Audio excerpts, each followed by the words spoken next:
اہل کتاب اور مشرکین تمہیں زبانی تکلیفیں بہت دے گے. جراحات السنان لگا التیام ولا یلتام ما جرح اللسان.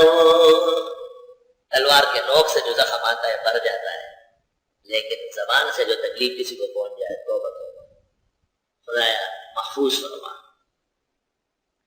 قرآن پاک کیا کہتا ہے؟ ولا يحزنك قولهم، آپ کو ان کی باتیں غمگین نہ کرے. تو غمگین کر رہی تھی تبھی تو فرمانے کہ نہ کرے.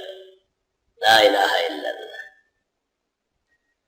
فرمایا ضرور سنو گے ان لوگوں سے جن کو کتابیں دی گئی تم سے پہلے، اور ان لوگوں میں سے بھی جنہوں نے شرک کیا. لتسمعن کا مفعول ثانی ہے، اذن کثیرہ، زبانی تکلیف ہے بکثرت. مدرسوں کے خلاف پراپیگنڈے، طلباء کے خلاف سازشیں، علماء کے خلاف کیا کیا باتیں ہوتی ہیں. توبہ توبہ. وَإِن تَصْبِرُوا، اور اگر تم صبر کرو یعنی پروگرام پر ڈٹے رہو، گھبراؤ نہیں، اپنے کام سے نہ ہٹنا. الحمدللہ پہلے سے زیادہ طلباء ہوتے ہیں، اللہ کا فضل. وَتَتَّقُوا، مخلوق کے ساتھ معاملہ کیسے کرو گے؟ صبر و استقامت. صبر و استقامت کا مطلب کیا ہے؟ وقتوں کی وہی وہ اس بھی غپی گی اور کارغان کی ری گی. کتے بھونک رہے ہیں اور کوے اپنا کام کر رہے ہیں. عرفے تمہیں اندیش جگو آئے رقیبہ، آواز سگا کم نہ کند رزق قدارا. اور تم صبر کرو. وتتقوا، یہ مخلوق کے ساتھ معاملہ، اور اللہ کے ساتھ وتقوا ضروری. حرام سے بچو، گناہ سے بچو، نافرمانی سے بچو، خبردار، کیونکہ اللہ کے ہاں اصل اختیارات عزت و ذلت کے. مخلوق کے سامنے اپنے پروگرام پر ڈٹے رہو، یہ ہو گیا وَإِن تَصْبِرُوا. اللہ کو راضی رکھو، کسی ایک مستحب کو بھی ضائع مت کرو. وَتَتَّقُوا، تو مخلوق سے لے کے خالق تک آپ کا قلعہ مضبوط ہو گیا. مخلوق سے شکست کی علامت پروگرام سے پیچھے ہٹ. وَتَصْبِرُوا، خبر. اور اللہ کب ناراض ہوتا ہے؟ جب پرہیزگاری نہ ہو، نافرمانی ہو، سرکشی ہو.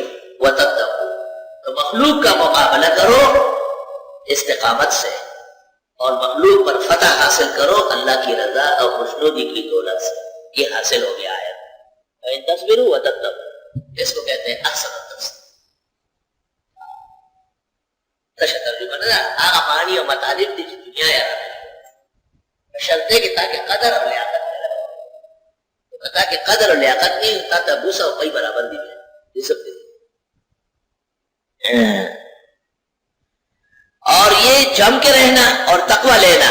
فإن ذلك من عزم الامور، یہ بہت ہی سنجیدہ لوگوں کے کاموں میں سے ہے. اللہ، اس کے لیے سنجیدگی چاہیے. ہمارا پن سے کام نہیں چلے گا، بچپنے سے کام نہیں چلے گا. بس بے شک یہ پختہ کاموں میں سے ہے. بس پختہ رہو. وَإِذْ أَخَذَ اللَّهُ، یاد کرنے کا ہے جب اللہ نے لیا میثاق الذین، پختہ وعدہ ان لوگوں سے، اوتوا الکتاب، جن کو کتاب دی گئی، لَتُبَيِّنُنَّهُ لِلنَّاسِ، ضرور بیان کرو گے اس کو لوگوں کے سامنے. اب تقویٰ کہاں سے شروع ہو؟ یہ بھی اب سوال ہے. تقویٰ کہاں سے شروع ہے؟ فرمایا قرآن مجید سے شروع. تقوی کے 3 مرحلے ہوں گے.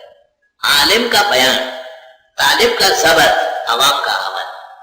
یہ ہے احسن التفسیر. سب سے پہلے فرمایا ہم نے عہد و پیمان لیا ہے کہ مخلوق کو ہمارا پیغام پہنچانا پڑے گا. پیغام پہنچانے کو درس کہتے ہیں، خواہ وہ تفسیر کا ہو یا حدیث کا ہو یا فقہ کا. اور درس سننے اور لینے والے طلباء ہیں. میں نے کہا ان کے لیے ضبط چاہیے، ضبط، سمجھنا، روکنا. جیسے پانی بہتا ہے نا، اپنے ضرورت کے لیے آپ مٹکا بھر رہا ہے، کوئی لوٹا بھر رہا ہے، کوئی بڑا مٹکا بھر رہا ہے. یہ طالب ہے صلاحیت کے اعتبار سے.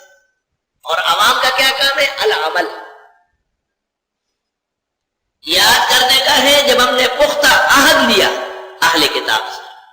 عالم کے لیے پختہ ہونا ضروری ہے. اور عالم کا معاشرے پر سب سے بڑا احسان اور عالم کے اوپر خدا کا فرض، لَتُبَيِّنُنَّهُ لِلنَّاسِ، یہی کتاب لوگوں کو بیان کرو. آپ قرآن کا درس مجھے کہتے ہیں درس شروع ہو، خدایا ہر تجدید میں شروع کرا. خدایا ان مولویوں کو بیٹھنے کی صلاحیت عطا فرما. اڑو پڑو بکئی لگیا بھی اڑو پڑو پڑو اڑو پڑو پڑو.